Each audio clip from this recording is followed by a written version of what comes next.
नमस्कार, PTC news के digital platform पर आप सभी का स्वागत है। मैं हूं आपके साथ अतुल वर्मा। हिमाचल प्रदेश की बात करेंगे। हिमाचल प्रदेश में मुख्य संसदीय सचिव से जुड़े मामले पर आखिर बवाल क्यों मचा है? सुक्खू सरकार सुप्रीम कोर्ट क्यों पहुंची है? आखिर सीपीएस नियुक्त क्यों किए जाते हैं? क्या आपको पता है कि मुख्य संसदीय सचिव को क्या कुछ सुविधाएं मिलती हैं? तो चलिए आज की इस वीडियो में आपको विस्तार से बताते हैं।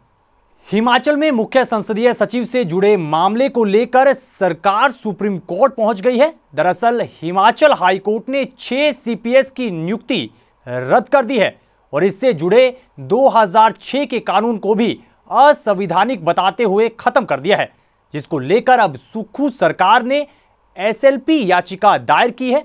इधर भाजपा ने भी इस मामले में अपेक्स कोर्ट का दरवाजा खटखटाया है और केविएट फाइल कर दी है ताकि उनका पक्ष भी सुना जा सके। वहीं इस मामले पर हाईकोर्ट का फैसला आने के बाद बीते दिन शिमला लौटे मुख्यमंत्री सुखविंदर सिंह सुक्खू ने कहा कि हाईकोर्ट की जजमेंट की फाइनल कॉपी आने के बाद उसका अध्ययन किया जाएगा और कैबिनेट के सहयोगियों से चर्चा करने के बाद आगे का फैसला लिया जाएगा। हालांकि देर शाम होते होते सरकार सुप्रीम कोर्ट पहुंच गई। निश्चित तौर पर बीजेपी का विपक्ष के नाते ये बात भी होगी, लेकिन ये सब चीजें तो बात की बात है। अगर किस में आना है किस में नहीं आना, तो मेरा मानना है कि जब तक मैं पूरे उस जो इनका जजमेंट है उसको पूरी तरह अक्षर पढ़ नहीं लेता तब तक मैं इस पर कुछ बोल नहीं पाऊंगा। आप 2006 का जो एक्ट है सर, उसको भी चुनौती दी? नहीं, मैंने अभी कानूनी देनी नहीं कि अब कितने एक्ट होते हैं।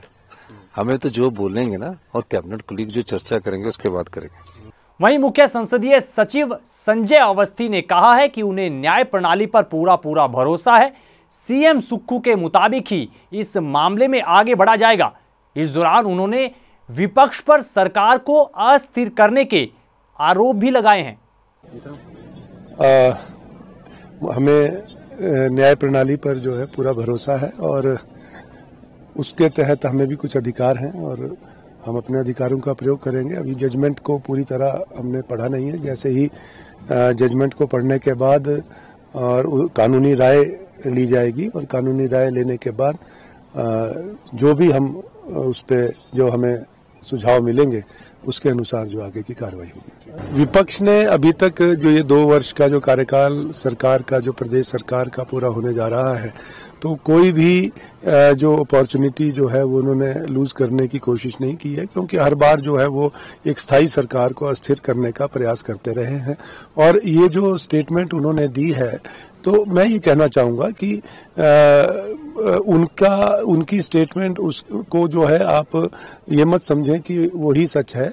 अभी जो हमारे जो लीगल एडवाइजर्स हैं, हम अपने जो हमारे एडवोकेट्स हैं, उनसे हम चर्चा करेंगे और they will also go through this judgment. जो जजमेंट की जब कॉपी आएगी तो उसके बाद ही कुछ कहा जा सकता है।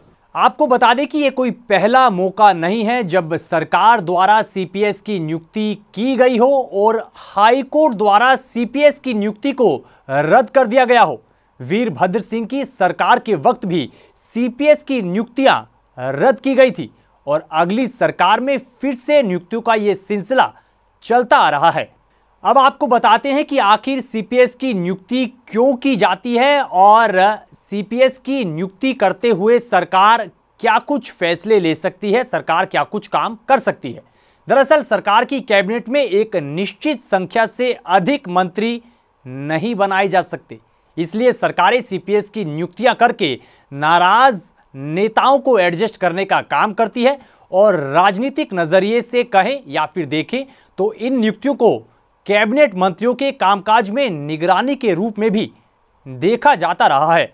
हिमाचल में सीपीएस के मूल वेतन की बात करते हैं। मूल वेतन 65,000 रुपये है और इसमें अगर भत्ता शामिल कर दिया जाए तो ये वेतन करीब 2 लाख रुपए से भी ऊपर प्रति महीना बन जाता है।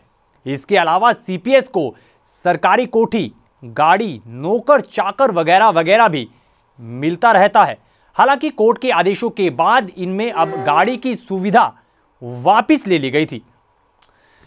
तो बहरहाल अब इस मामले में सुप्रीम कोर्ट पर हिमाचल की सुक्खू सरकार और भाजपा की निगाहें हैं। वहीं अहम बात यह भी है कि हिमाचल हाईकोर्ट ने सुप्रीम कोर्ट के पुराने फैसले को आधार बनाकर ही सीपीएस की ये नियुक्तियां रद्द कर दी हैं।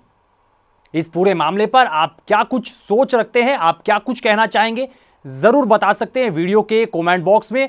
और ऐसी ही और जानकारियों के लिए आप पीटीसी न्यूज के डिजिटल प्लेटफॉर्म के साथ जरूर जुड़िएगा। दीजिए इजाजत, नमस्कार।